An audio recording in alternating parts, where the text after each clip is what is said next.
She put her attacker on trial, then painted her revenge, the defiant genius of Artemisia Gentileschi. In the 1600s, women were not expected to become professional artists. They weren't allowed to study anatomy, attend academies, or compete with male painters. Their role was to observe, not create. But Artemisia Gentileschi refused to accept those limits. She was born in Rome in 1593, the daughter of painter Orazio Gentileschi. From a young age, she showed extraordinary talent. Her father recognized it immediately and began training her himself. By her teenage years, her skill rivaled experienced artists. She mastered realism, emotion, and dramatic storytelling through paint. But her life changed forever when she was just 17 years old. A man named Agostino Tassi, a trusted associate of her father and a respected painter, assaulted her. In 17th century Italy, this kind of crime was rarely punished. Women were often silenced, blamed, or forced into marriage with their attacker to protect family honor. But Artemisia did something almost unheard of. She went to court. The trial lasted 7 months.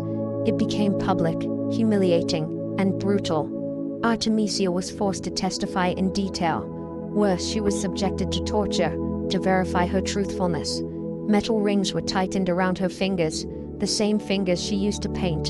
It was a test designed to break her. But she never changed her story.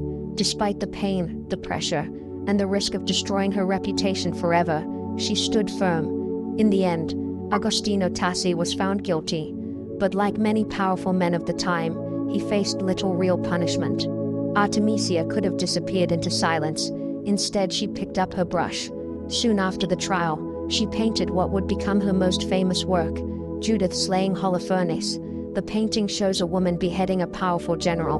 But this wasn't a symbolic distant scene. It was raw, violent, and intensely real. Judith's face shows focus, strength, and determination, not fear. Art historians believe this painting was more than art.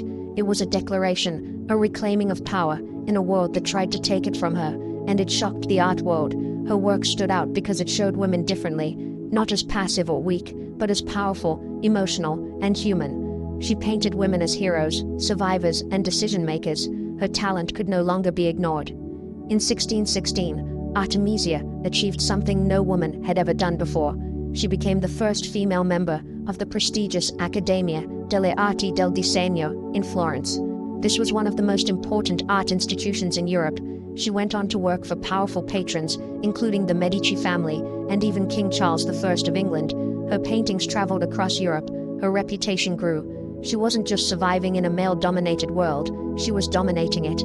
At a time when women had almost no voice, Artemisia Gentileschi used art as her weapon. She turned personal trauma into timeless masterpieces. She proved that talent, courage, and resilience could break even the strongest barriers. For centuries, her story was overlooked, but today she is recognized as one of the greatest painters of the Baroque era, not just because of what she endured, but because of what she created afterward.